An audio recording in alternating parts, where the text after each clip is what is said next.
ആദ്യ കൂടിക്കാഴ്ചയിൽ തന്നെ അനുഭവവേദ്യമാകുന്ന കരുതൽ കലർന്ന സ്നേഹം, ഹൃദയം പകുത്തു നൽകിയുള്ള പുഞ്ചിരി. പ്രൈമറി സ്കൂൾ അധ്യാപകൻ കോടിയേരി മൊട്ടുമ്മൽ കുഞ്ഞുണ്ണിക്കുറുപ്പിന്റെയും നാരായണി അമ്മയുടെയും മകൻ കോടിയേരി ബാലകൃഷ്ണൻ.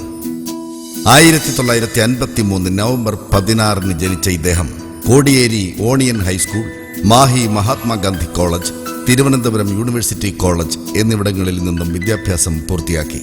1970 കമ്മ്യൂണിസ്റ്റ് പാർട്ടിയിൽ അംഗമായി. കണ്ണൂരിൽ നടന്ന മിച്ചഭൂമി സമരത്തിലൂടെയാണ് സമരതീക്ഷ്ണമായ ജീവിതം പരിഭാഗമാകുന്നത്. പിന്നീട് RSSകാർ തലശ്ശേരിയിൽ കലാപം അഴിച്ചുവിട്ടപ്പോൾ അക്രമം ചെറുക്കുന്നതിനുള്ള പ്രവർത്തനങ്ങളിൽ സജീവമായി. SFIയുടെ ജനറൽ സെക്രട്ടറി. അന്ന് സ്വകാര്യ കോളേജുകളിൽ സംവരണവും മെറിറ്റുമില്ല.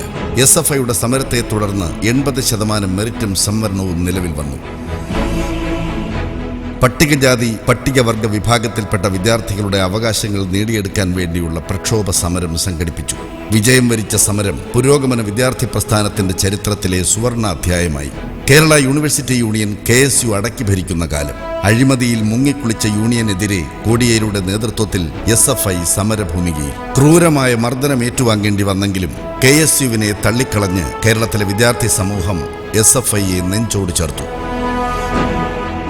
അടിയന്തരാവസ്ഥയ്ക്കെതിരെ സംസ്ഥാനത്ത് ആദ്യമുയർന്ന ശബ്ദം SFIയുടേതായിരുന്നു. സമരമുഖത്തേക്കിറങ്ങാനുള്ള കോടിയേരി ബാലകൃഷ്ണന്റെ ആഹ്വാനത്തോടെ വിദ്യാർത്ഥി സമൂഹം ഇളകിമറിഞ്ഞു. അവരുടെ സമരവീര്യം കേരളമാകെ കത്തിപ്പടർന്നു.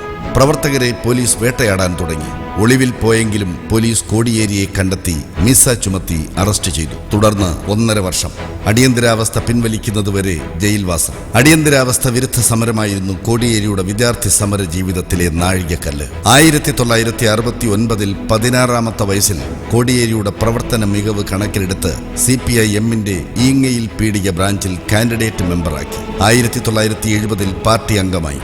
71 ബ്രാഞ്ച് സെക്രട്ടറിയായി തെരഞ്ഞെടുക്കപ്പെട്ടു. 1980 CPIM Thalassery municipal local committee സെക്രട്ടറിയായി തെരഞ്ഞെടുക്കപ്പെട്ടു. തലശ്ശേരിയിലെ ലോറി തൊഴിലാളികളെ അദ്ദേഹം സംഘടിപ്പിച്ചു. ഓൾക്കാർട്ട് ബ്രദേഴ്സ് കോഫി വർക്കേഴ്സ് യൂണിയൻ, ചെത്ത് തൊഴിലാളി യൂണിയൻ, CITU എന്നീ സംഘടനകളുടെ ഭാരവാഹിത്വവും വഹിച്ചു. എന്തിനും പോന്ന ചുറുചുറുക്കുള്ള യുവാവിനെ ഇന്നും തലശ്ശേരിയിലെ പഴയ തലമുറ ഓർക്കുന്നു, അഭിമാനിക്കുന്നു. കോടിയേരി DYFIയുടെ ജില്ലാ പ്രസിഡന്റായത് 1980 തുടർന്ന് കർഷക സംഘത്തിന്റെ സംസ്ഥാന ജോയിന്റ് സെക്രട്ടറിയായി. പിന്നീട് 1987 CPIMന്റെ കണ്ണൂർ ജില്ലാ സെക്രട്ടറിയായി കോടിയേരി ചുമതലയേറ്റു.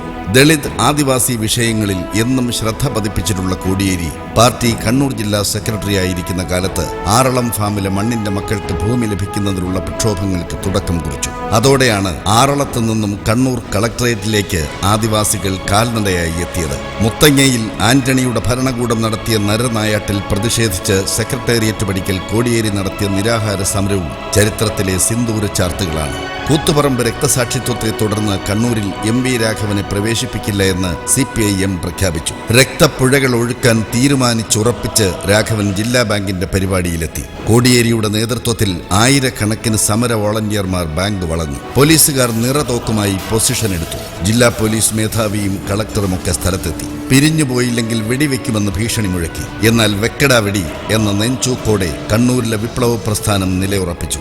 ഒരു വോളണ്ടിയർ പോലും സമരമുഖത്ത് നിന്ന് പിന്മാറിയില്ല. അതോടെ മന്ത്രി MV രാഘവന് പരിപാടി ഉപേക്ഷിച്ച് തിരികെ പോകേണ്ടി വന്നു.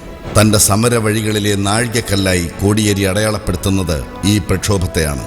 1987, 2001, 2006, 2011 നിയമസഭാ തെരഞ്ഞെടുപ്പുകളിൽ തലശ്ശേരിയിൽ നിന്ന് നിയമസഭയിലെത്തിയ കോടിയേരി 11ാം നിയമസഭയിൽ പ്രതിപക്ഷ ഉപനേതാവായിരുന്നു. പബ്ലിക് അക്കൗണ്ട്സ് കമ്മിറ്റിയുടെ ചെയർമാനുമായിരുന്ന കോടിയേരി 12ാം നിയമസഭാ കാലത്ത് ആഭ്യന്തര വിജിലൻസ് ടൂറിസം വകുപ്പ് മന്ത്രിയായി.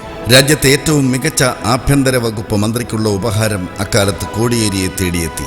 ജനമൈത്രി പോലീസ് സ്റ്റേഷനുകളിലൂടെ പോലീസിനോട് ജനങ്ങൾക്കുള്ള ഭയം മാറ്റുന്നതിൽ അദ്ദേഹം വിജയിച്ചു. പോലീസുകാരുടെ അടിസ്ഥാന സൗകര്യങ്ങൾ വികസിപ്പിച്ചു. കേരളത്തിന്റെ വിനോദസഞ്ചാര മേഖലയെ ലോക ശ്രദ്ധയിലേക്ക് കൊണ്ടുവരാൻ സാധിച്ചതിന്റെ ഭരണ മികവും കോടിയേരിക്ക് സ്വന്തമാണ്. വെടിയുണ്ടകൾക്കും വാൾത്തലപ്പുകൾക്കും മുന്നിൽ വിരിമാർ കാട്ടിയ മറ്റൊരു വടക്കൻ വീരഗാഥ. ഫാസിസം അതിന്റെ സകല ആസുരതകളോടെയും പത്തിവിടർത്തിയാടുന്ന നാളുകളിൽ പാവപ്പെട്ടവന്റെ അവസാന ആശ്രയമായ ഒരു പ്രസ്ഥാനത്തെ നയിക്കാനുള്ള കരുത്തും കരളുറപ്പും പകർന്നേകിയ കാലത്തിന് ലാൽ സലാം. തീയിൽ തളിരിട്ടത് വെയിലിൽ വാടില്ലെന്നതിനാൽ ഈ ധീരസാരഥ്യവും ചരിത്രത്താളുകളിൽ ഇടം പിടിക്കുമെന്നത് തീർച്ച.